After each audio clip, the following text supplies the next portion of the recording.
All right, now let's go through evolutionary thinking here. Evolution says, sometime in the midst of time, by boom, little house, boom, little house, boom, little house, the first molecules came into existence. Is that right?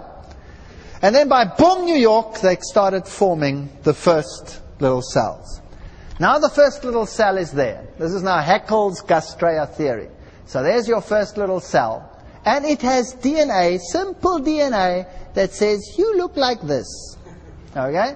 Then he says the cells started sticking together, then they formed a ball, then it formed a dent, and that's the basic body plan of all living animals. But you know, it's not as simple as that. He then went on to say all kinds of things about embryos recapitulating the evolutionary process, which has been discounted, and we haven't got time to go into that. And then he says that mutations and changes over time will be what brings about change. So let's say you had this first cell, and there's a gene which says you look like that, and you mutate the gene, then the cell could look different, and it could look like this one over there on this side. Are you with me? Okay, but that's not what we want. What's the difference between me and an amoeba? Well, I hope you see a difference. The difference is simply this. That's a unicellular creature. It's not a multicellular creature. What am I? I'm multicellular. I've got lots of cells. Do I have more DNA requirements than an amoeba? Yes or no? Of course.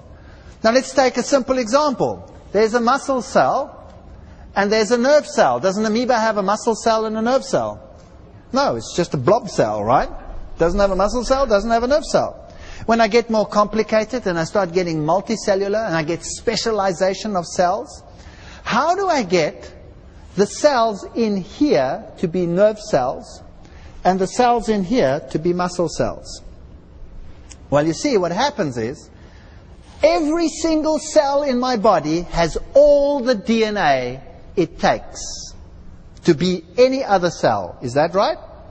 When I start off with the simple germ cell, the unification of the male and the female germ cell, that cell has all the genes for every cell. So the genes which say nerve cell are switched on in here, and they're switched off in here. Are you with me? Okay, let's think about that. So let's say there must be, if there's a muscle cell, there must be a whole host of them, but let's make it very simple. Let's say a gene which says, hello there, you're a muscle cell. Is that right? Are you with me? And there must be a gene which also says, hello there, you are a nerve cell. Did the amoeba, the first creature, have that gene? So I have a question for you. Where does this extra gene now, that the original one didn't have and didn't need, where does it come from? You have two choices. It had to come about by chance. Now, for one gene to come about by chance, even let's say it makes a protein that has 300 amino acids, there are 4 letters in it, so it's 4 to the power of 300. That's about 10 to the power of 127. That is, boom, Challenger rocket. Ready to take off, fully loaded to the moon, with a satellite on it, in functional condition. That is the probability. Now, I have no problem if you want to believe that. But you could also believe in a designer, isn't that right?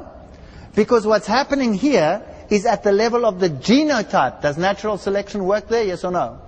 No, it has to be by chance. But that's not enough. Hello there. If I want the gene in there to be activated, which says nerve cell, and I want this powerful muscle that you see over here, activated over here, which says muscle cell, and I want the one that says nerve cell switched off, if I have 2 sets of lights, one there and one there, I want those lights on, those lights off. What must I have in the back? A switch. How many switches? 2. All right, so I need a switch. I need a switching gene. We call them promoter systems. They're far more complicated than this. Hello, you're switched on, you're switched off. Hello there, you're switched on, you're switched off. The original cell that didn't have the 2 cells, did it have to have the switch? Where does the switch come from? You have 2 choices. Boom, little house, or design. One of the 2. That's your choice. So can you see that as you get more and more complicated, you need one enormous amount of faith. You have to believe that an explosion going through a junkyard will really assemble a jumbo 707. You have to believe it. Or you have to believe in a designer. That's what it really looks like at the gene level. Not enough. What's the point of having a nerve cell up here and a muscle cell over here if they don't work together? Mustn't I be able to say, arm, lift yourself up, boom? Yes or no? All right. So I need a gene, structural genes up there, which say, you are a nerve cell, you are a muscle cell. I need two promoters, that's the switches. You're switched on, you're switched off. I need genes controlling the physiology, how to develop so that the one grows and works properly. I need genes controlling the embryology, that they work together. Where do all these extra genes come from? You have two choices. Chance or design. Now, let us say we're actually making something. Natural selection normally cuts off the extremes. Now, for selection to take place, I must have how many things to choose from? At least two. What's the point of having a selection if there's only one object to choose from? Are you with me on this? If I want to go and vote for a political party, as I've said before, and there's only one party standing, is there any point in going to vote? No, you need two. So, in order for natural selection to start working, you actually have to have two products there, two aeroplanes. Now I can ask the question, which one of these two aeroplanes flies best? Are you with me? All right. So, did natural selection make anything? No, didn't make anything. It can only work with what is there. The two aeroplanes must be there. Where do the two aeroplanes come from in the first place? You have two choices. Chance or design. Now I have two aeroplanes, and I'm going to fly. The one goes, and the other one goes. Natural selection has favored the one at the expense of the other. Is that right? All right, so let's take the example of the peppered moth. There's the light moth and the dark moth. You put the light moth on a light background, it disappears, the black one stands out. You do the reverse, the black one disappears, the white one stands out. Eventually the birds will eat the light one. If this carries on long enough, what happens to the light one eventually? It becomes extinct.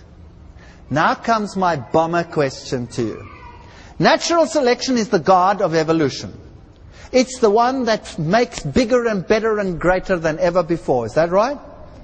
Now it chooses between two. One is favored, the other one goes extinct. What has it done? Has it added something or taken something away? Are you sure?